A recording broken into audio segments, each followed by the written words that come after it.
dagaalada waa ay dhammaan doonaan, hogaamiyaasha dagaaladana waa ay heshii doonaan sidoo kale wadamada. Laakiin qalbiga hooyada ee jabay waxa uu sii ahaan doonaa sidiisa. Wiilkeeda dagaalka ku dhintayna ma u soo laaban doono. Filimkeena maanta waxa uu ka bilaabanayaa buuraha Virginia ee ku yaala wadanka Mareykanka. Dismal iyo walaalkiis Hale waxa ay ku ciyaarayeen buuraha dhexdooda waa ayna tartamayeen. Isla waqtigaasna aabuhu Thomas waxa uu joogay qabriga. Waxa uu soo booqday asxaabtiisa oo ku dhintay dagaalkii adduunka. Asagana waxa uu ahaa mid kamid ah geesiyaasha dagaalka. Markii uu guriga imaado waxa uu arkayaa Dismal iyo walaalkiis oo isdagaalayo. Asagana waaba asagoo arkin xataa waxa uu ku dhiirgelinaa inay isdagaalaan. Hooyadood ayaa soo baxayso ayadana waxa ay ku dhaysaa joojiyada dagaalka, laakiin Dismal waxa uu soo qaadanaya dhagax. Walaalkiis ayuu madaxa kaga dhufanaya, asagana waa uu dhacayaa. Kadibna hooyada iyo aabaha ayaa u soo kala cararayaan waa ayna qaadayaan asaga. Qolka ay geenayaan waxa ayna ka joojinayaan dhiigga. Halka Dismalna uu aamini laayahay inuu walaalkiis waxaas ku sameeyay waa uu nacabsanaya. Kadibna Dismal aabiis waxa uu sameeyaa waxa ay sameeyaan aabayaasha oo dhan. Yacni waxa uu rabaa Dismal inuu ku qaraacasun. Halka Dismal inta la qaraacin waxa uu darbiga ku arkayaa sawir. Waana sawirka todobada dambi ee adduunka ugu weyn oo kamid yahay dilka. Sawirkan waxa uu ka tarjumayaa dilkii ugu horeeyay ee adduunka ka dhacay waana Qaabil iyo Haabil. Qaabilna waxa uu dilay walaalkiis Haabil. Dismal hooyadiis ayaa soo gelaysa waxa ayna ku dhaysaa aabihiisa garaacida wixii dhacay ma soo celinayso ee ka leex wiilkeena. Kadibna ayada wiilkeeda waxa ay ku dhaysaa dilka waxa uu kamid yahay dambiyada ugu waaweyn ee bani aadamka sameeyaan. Marka adiga ii balanqaad inaadan hub damba qaadeenin. Habeenkana Dismal waxa uu maqlayaa aabiis oo qaraacay hooyadiisa sida caadada ahayd. Asagoo xanaaqsan ayuu jiifanayaa. Subaxdiina hooyadiis waxa uu ku dhahayaa aabeen anaga muxuu noo necib yahay. Had iyo jeerna si fiican oo lama dhaqmo anaka. Waxay ku dhaysaa aabaha aad ay u fiicnaa jiray anigana waa jeclahay. Waxa uu ahay wiil qurxoon oo dabeecad fiican, laakiin dagaalka ayaa bedelay asaga. Mana ahana qofkii aan guursaday, laakiin saas tahay waa jeclahay waa uu sabraa. Sanado badan kadib Dismal waa uu weynaaday waxa uu noqday wiil dhalinyaro ah. Maalin waxa uu aragay gaari shil galay oo nin hoostiisa yaalo. Ninkana waa uu dhiig baxay waxa uu damcay inuu caawiyo. Ninka dhiigga ayuu ka joojiyay waxa uu u qaaday isbitaalka. Markii uu dhakhtarka arko sida uu u xiray dhaawaca waxa uu ku dhahayaa ninkan waxa ka badbaadisay dhimashada. Kadibna Dismal waxa uu dhexmaray isbitaalka waxa uu arkayaa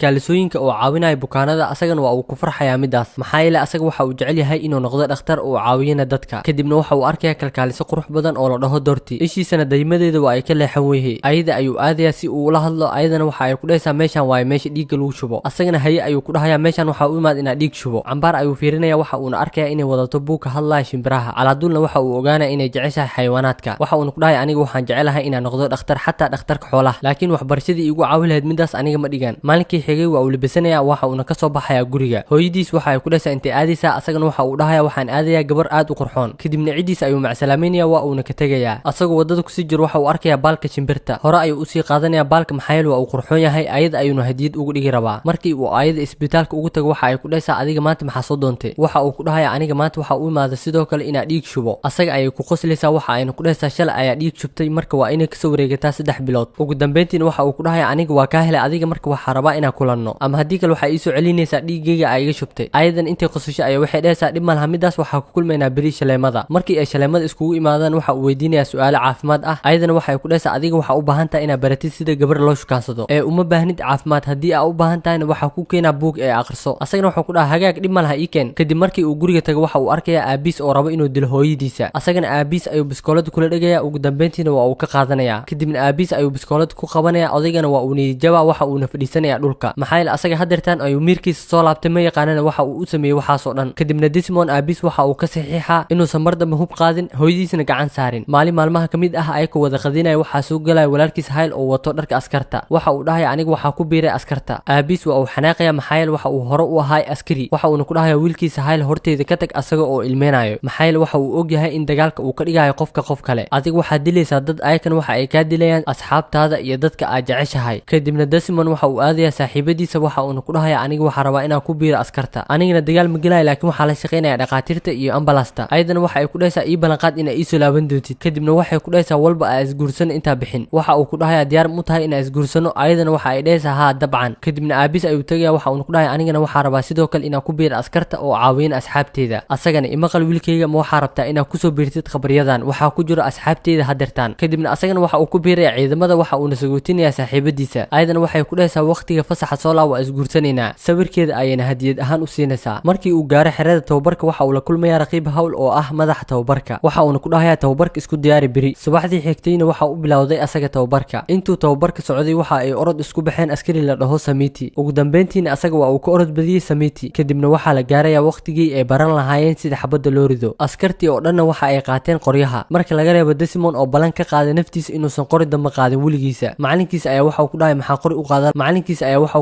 qori u qaadan la adawaryaa. Waxa uu ku dhahay aniga meeshan waxa uu imaaday inaad dadka badbaadiyo ma ahan inaad dagaalamo. Kadibna asaga waxa uu ku dhahay xafiiska hogaamiyaha noogu imaaw. Hogaamiyaha ayuu tagayaa waxa uu ku dhahay isla hadalkii. Waxa uu ku dhahay asagana waa waalatay. Ma xarata inaad daawooyin bis qaadid oo dagaalka dhex martid. Dhakhtar cilmi nafsi ayaa ku raadinaya si uu ogaado inaad waalan tahay iyo in kale. Haddii aan ogaado inaad waalan tahay ama aad jiran tahay meeshan waa ka racdeena. Kadibna tababarka ayuu ku soo laabanaya ninkii tababaray ayaa waxa uu dhahayaa dhalinyaro imaqla. Ninkii dhaawac soo gaaro ninkan yuu ka dalbanin caawimaad maxaa yeelay waa fulay aan qabsan karin qoriga xataa faa'iido ma lahan. Habeenkiina asagoo murugaysan waxa uu soo baxsanaya sawirka saaxiibadiisa. Kadibna Samiita ayaa ka dafay waxa uu ku dhahayaa gabartan saan u qurxoon miya adiga ku guursanayso. Asagana waxa uu ku dhahayaa sawirka ii soo celi aniga maraba dhibaato. Samiitana sawirka dhulka ayuu ku tuuraya ayaka dhanna waa ay qoslayaan. Subaxdiina dhakhtarka ayuu la kulmaya waxa uu ku dhahayaa aniga ma waalni. Meeshana waxa uu imaad inaa badbaadiyo askarta. Mana rab inaa qaato qoray oo qof dilo. Kadibna dhakhtarka cilmi nafsiga waxa uu tagayaa hogaamiyaha waxa uu ku dhahayaa Desmond caafimaadkiisa waa taam. Mana awoodid inaa ka saartid ciidamada ee ka leexo. Kadibna hogaamiyaha tababaraha ayuu tagayaa waxa uu ku dhahayaa ninkaas si fiican u dhib ilaa meeshan howsheed uu naco oo ka tago. Maxaa yeelay anaka ma awoodno inaa racdeeno. Tababarahana hadalka maamulaha ayuu yeelay waxa uu ku shaqeeyay Desmond. Xataa musqulaha iyo dharka ayuu ku dhaqay. Askartii asaga la jirtayna waxa uu ku ciqaabay orod si asaga ay ugu taqalusaa markii habeenkii la gaaray waa ay qabteen waa ay qaraaceen. Ilaa markii dambe ay ka daalin waa ay ka leexdeen. Subaxdiina waxa imaanaya taliye howl waxa uu arkayaa sariirtiisa oo dhiig ah. Wajigiisana waxa uu noqday sida maapka oo kale sida loo garaacay. Waxa uu ku dhahayaa meesha iskaga tag. Desmondna waxa uu ugu jawaabayaa aniga meeshan waxa uu imaaday inaa badbaadiyo askarta. Kadibna asaga waxa uu ku dhahayaa saanya ku galay aan ciqaabe. Asagana waxa uu ku dhahayaa aniga meel ayaa ka soo dhacay wax kale ma jiraan. Askartii meeshii joogtay oo dhan waxa ay ka yaabayaan naxariistiisa. Xataa marbi inuu ka aarsado dadkii sidaan u galay. Sidii u socday waqtiga waxa la gaaray waqtiga fasaxa. Asagana maadaama uu dhameysanin tababarka qoriga ma la fasaxayo. Taliyahan ugu dambeyntii waxa uu ku dhahayaa xataa qoriga qabso waa ku fasaxa. Asagana waa uu diidaya sidaas ayuu ku jabiyay amarka taliyaha waana la xirayaa. Isla waqtigaasna waxa sugaysay saaxiibadiisa waxa la gaaray waqtiga arooska. Markii aragtay inuusan imaahayn arooska waa ay ka xanaaqday asaga. Xogaa kadib hogaamiyaha ayaa u imaanaya waxa uu ku dhahayaa waxa raba inaad saaxiibka ku qancisid inuu qoriga qaado. Kadibna hogaamiyaha waxa uu imaanaya asaga waxa uu ku dhahayaa hal mar qoriga iska qaad hadii kale waa lagu xirayaa gurigaaga ma aadaysid. Markii uu ku qanci waayo waxa uu soo gelinayaa saaxiibadiisa ayada ayaana ku qancinayso. Intaas kadib ayada waxa ay wacaysaa cidiisa waxa ayna ku dhahaysaa wiilkiina dagaal maraba ee meeshan ka saara. Maxaa yeelay asaga hadii uu qaadi waayo qoriga waa ay xirayaan asagana marbi inuu qaado. Aabiisna markuu hadalkaas maqlo waxa uu soo gashanaya dharkiisii hore. Caladuulna waxa uu soo aadayaa generaalkii ee dagaalka isla gali jireen. Isla waqtigaasna wiilkiisa waxa uu saarnay maxkamadda intuusan qaadiga ku xukminin xabsi waxa soo galay aabihiisa. Generaalka ayaa waxa uu u soo qoray waraaqad cafis ah waxa uu siinaya xaakimka. Waraaqadan waxa ku qoran inuu yahay asaga dhakhtar bis. Asagana uu mas'uul ka yahay inuu ilaaliyo naftiisa. Qaadigana midaas waa uu aqbalaya asagana waa uu farxaya Desmond. Aabiis ayuu raadinaya markii uu maxkamadda ka soo baxo laakiin waa uu weynaya. Kadibna Caladuul waxay aadayaan dagaalka waxa uu jidka ku sii arkaya midadka ciidamadooda Mareykanka ah. Markii ay tagaan meeshay u socdeen waxa uu arkaya laba kale oo dhaqaatiir ah ayakana waa ay la yaabayaan markay arkaan inuusan wadan hub. Waxayna ku dhahayaan koofidaada calaamad caafimaadka ka fiiq. Maxaa yeelay Shiineeska waxa ay gaar u ugaarsanayaan qolada caafimaadka. Dhaqaatiir badan oo ila shaqeynaysana waa ay dileen. Isla waqtigaasna diyaaradaha waxa ay duqeynayeen buurta Haskow si ay u dhintaan ciidamada Shiineeska ee saaran. Ciidamadoodana ay u fududeeyaan howlgalka. Ciidamadan markii ay meesha galaan waxa bilaabanaya dagaal aad u daran. Askar badan ayaa hal mar laga dilay. Shiineeskana waxa ay dagaalamayaan ayagoo dhufeys ku jirin. Samiitan waxa uu aragay mid dhaawac ah waxa uu ka dhigtay dhufeys. Bamba ayaa lagu soo tuuraya Samiitan waxa uu ku dhumanaya meel. Mid ayaa gadaashiis ka imaanaya asagoo ogeyn waxaana badbaadinayo Desmond asagana waa uu ku farxaya inuu badbaadiyo asagoo ah bilaa hub. Kadibna Desmond waxa uu arkaya mid dhaawac ah oo lugaha ay ka goosatay bambo. Asagoo badbaadinayo waxa uu imaanaya mid dhaqaatiirta kamid ah waxa uu ku dhahayaa ninka iskaga tag laba gooraba waa uu dhimanaya. Asagana waa uu diidaya waa uu caawinaya waxa uu geynaya meeshooda. Asagana waa uu badbaadinayo qof kasta oo neefta ku jirto. Habeenkii markii uu jawiga degay Desmond waxa uu la fadhiistay Samiiti aniga waa ka xumahay sida aan kula dhaqmay waxaan ku maleynaa inaad tahay dabaal. Haddii adiga aad i badbaadin lahaydna saacadan waa dhiman lahay. Sidoo kalena waxaan naga dhiman lahay dad badan. Waxaan ka raali gelinayaa wax kasta oo aan kugu sameeyay. Saacadan kadibna aniga waxa ahay dameer. Desmond waxa uu ku dhahay sidaas ha dhihin. Kadibna waxa uu ku dhahay maxaa ku diiday inaad qaadatid qoriga. Desmond waxa uu u sheekeynaa sheekadii bilawgii hore. Waxa uu u sheegayaa inuu ku sigtay waagii uu yaray inuu dilo walaalkiisa. Kadibna waxa uu u sheegayaa inuu maalin ku taagay aabiisa biskoolad. Asagana maalintaas ma dilin laakiin waxa dilay caqligiisa. Maalintaas kadibna waxa go'aan ku gaaray inaa qaadin qori dambo. Meesha qofka dili lahay waxa go'aansaday inaa badbaadiyo. Subaxdiina waxa soo weeraraya askar tiro badan oo Shiinees ah. Inkastoo diyaaradaha iyo madaaficda lagu duqeynayo ayaka. Shiineeska ayaa ka tiro badnaa ayaka waa ay awoodi waayeen inay jabiyaan ayakana waxa ay bilaabeen inay gadaal u laabtaan. Ayakoo cararaya askar badan ayaa laga dilay waxaana kamid ahay Samiiti. Laakiin Desmond ayaa caawinaya asaga. Waa uu soo qaadaya waxa uu ku dhimanaya dhabarkiisa asagoo saaran. Markii uu arkay inuu dhintay waxa uu u laabaya indhaha asagana waxa uu ku soo laabanaya meesha uu dagaalka ka dhacayay. Inkastoo meesha ay xureysteen Shiineeska asagana aysan jirin qof caawinayso. Waqtigaas markaasna ciidamadii kale waxa ay ku fikirayeen inuu dhintay asaga, halka Desmond uu u laabtay asxaabtiisa dhaawaca ah si uu u badbaadiyo. sidoo u socday waxa uu arkay mid dhaawac ah oo rabo in la caawiyo, waxa uu ku duugaya carada waxa uu dul saaraya meedad kale maxaa yeelay Shiineeska ayaa xaqiisa u soo socdo si aysan u arkin. ugu dambeyntiina dhinaciisa ay marayaan laakiin ma arkayaan. kadibna meesha ayuu ka soo saaraya waxa uu ka dejinaya buurta, asagana waxa uu ku soo laabanaya goobta dagaalka. waxa uu arkaya Shiineeska oo leenayo asxaabtiisa intii nooleed oo dhaawaca ah. mar asaga meesha ayuu ku soo laabanaya waa uu soo galaya waxaana arkaya Shiineeska, kadibna xabad ayay ku soo ridayaan, asagana waxa uu ka galaya meel asagoo ayaka ka cararayo waxa uu galaya godkana waxa uu ku arkaya askari Shiinees ah oo dhaawac ah, asagana waa uu daaweynaya. laakiin askarigii Shiineeska ahay waa uu yaaban yahay, wuu isdhiibay waxa uu sugayay inuu dili doono. kadibna farxad darteed waa uu awoodi waayay xataa inuu u mahad celiyo. kadibna Desmond waxa uu ka soo baxaya godka waxa uu raadinaya qof kale oo dhaawac ah. Desmond habeenkii oo dhan waxa uu badbaadinaya asxaabtiisa, waxa uu ka soo dejinaya buurta. ciidamadii joogay buurta hoosteeda waa ay yaabeen, dhaawacyada sida buurta ugu soo dogooyaan, macquul miya inay Shiineeska sameynayaan sidaas? habeenkii oo dhan asxaabtiisa ayuu badbaadinayay. subaxdii ayaa la gaaraya waxa uu raadinaya qof kale oo badbaadiyo, waxa uu arkaya taliye Hall iyo askari kale oo dhaawac ah. taliyahana waxa uu ku dhahayaa saaxiibka qaad ani hadda awoodidna ii soo laabo. kadibna saaxiibkiis waxa uu geynaya buurta qarkeeda waxa uu u soo laabanaya taliyaha. markii uu taliyaha soo gaaro mid shiishaan ah ayaa gacanta ugu dhufanaya xabad, asagana wuxuu sameeyay ayuu garan weeyaha. taliyaha ayaa waxa uu ku dhahayaa dhaqaaqta uu ogaado meesha uu joogo shiishaanka. ugu dambeyntiina taliyaha waxa uu dilaya shiishaanka. kadibna askartii Shiineeska ayaa xabadda maqlaysa dhawaaqeeda waa ayna soo aadayaan xaggooda. Desmond taliyaha waxa uu ku jiidaya go waxa uu dilaya taliyaha. ciidamadii soo weeraray ee Shiineeska ahay waxa uu ka dilay ciidamo badan. markii uu buurta soo gaaray waxa uu ku xiray taliyaha xarig, waxa uu ka tuuray buurta. kadibna saaxiibkiis ayuu xarig ku xiray, asagana waa uu isla soo tuuray. ciidamadii Shiineeskana waxa ay bilaabeen inay soo istaagaan buurta qarkeeda, laakiin waxa arkay ciidamadii kale ee hoos joogay, xabad ayayna ood ugu qaadeen. kadibna Desmond waxa uu soo degtay asagoo caadi ah oo soconayo. askartii dhanna waa ay rumaysan weysay inuu asaga sameeyay waxaas oo dhan. kadibna hogaamiye Gulliver ayaa u imaanaya waxa uu ku dhahayaa adiga waxa sameysay wax aad dhamaanteen sameey weyne, anigana waa ka raali gelinaya sidii xumeed ah kuula dhaqmay markii hore, anakana maanta kadib waa kugu faaneenaa. midda kale maanta ma ogtiin inay wadankeena ka jiraan abaaro, dadka qaarna abaarta jirta ay laayihiin biyo ay cabaan iyo wax ay cunaan, ramadaanna uu soo dhow yahay. adigana maanta aad ku caawi kartid $0 ama sentiyaal iyo wixii aa awoodid. maantana muhiimadda waa in aad caawisid walaalaha oo adiga kuu baahan. inta la gaarin ramadaanka waxaa rabnaa in aan aruurino $10,000. muuqaal kastana waa ku dari doonaa insha Allah. lacagtan waxaa ku soo diri kartiin nambarkan hadda meesha ku qoran, xataa sentiyaal waa soo turi kartiin insha Allah, anigana waa gaarsii doonaa. qofkii rabo inuu akoon lacag ku soo diro waxa uu nagala soo xiriiri karaa nambarkan WhatsApp-kiisa. aan ku laabano muuqaalka. ugu dambeyntiina hogaamiye Gulliver waxa uu ku dhahayaa beri waa laazim inaan weerar ku qaadnaa Shiineeska, adigana waxaa rabnaa inaad dagaalka noo raacdid maxaa yeelay waxaa tahay adiga qofka noogu geysisan. bilowgii hore waa ay yeesayeen, hadda laakiin waxa uu u noqday qof ku weyn agtooda oo dhiirigeliya ayaka, la-aantiisna waa ay ogyihiin kalkan inay weynayaan cadad badan oo ayaka ka mid ah. kadibna dagaalka waxa ay ku qaadayaan Shiineeska ilaa markii dambe ciidamada Shiineeska ay ka taagaan calanka nabadda. ciidamada ugu dambeyntii waxa ay ku wareegsanayaan Shiineeska. mid ka mid ah ciidamada Shiineeska ayaa qiyaamaya waxa uu ku soo tuuraya bambo. Desmond ayaa arkaya waxa uu darbeynaya bambada meel u dhow asaga ay ku qarxaysaa, asagana waxa uu noqonayaa dhaawac. waxa ayna ahayd markii ugu dambeysay oo Desmond oo badbaadinaya asxaabtiisa. ciidamada Shiineeskana sidaas darteed waa la leenayaa. Desmond waa uu faraxsanaa maxaa yeelay waxa uu dareemay inay guuleysteen ciidamadiisa, asagana waxa uu ka soo baxay mas'uuliyadiisa iyo waajibkiisa wax ka badan. qisadan waa qiso dhab ah oo dhacday. Desmond waxa la siiyay bilad maxaa yeelay 57 askari ayuu badbaadiyay dagaalkii adduunka. filimkan waxa ii qoray Kabtan Maajid, waxaan codeeyay anigoo Cabdulxaliim Cali, waxaan edit gareeyay isla Kabtan Maajid. haddii aad ka heshay fadlan waleysa amran marka koowaad muuqaalka like saar, YouTube-keena Kabtan Maajidna subscribe saaro si ay ku soo gaaraan muuqaalada maalinlaha ah u soo dhigeeno. filimkan magaciisa waxa la dhahaa Hacksaw Ridge, anigana magacaygu waxa la dhahaa Cabdulxaliim Cali. waa inuu muuqaalkan iyo muuqaalka xigo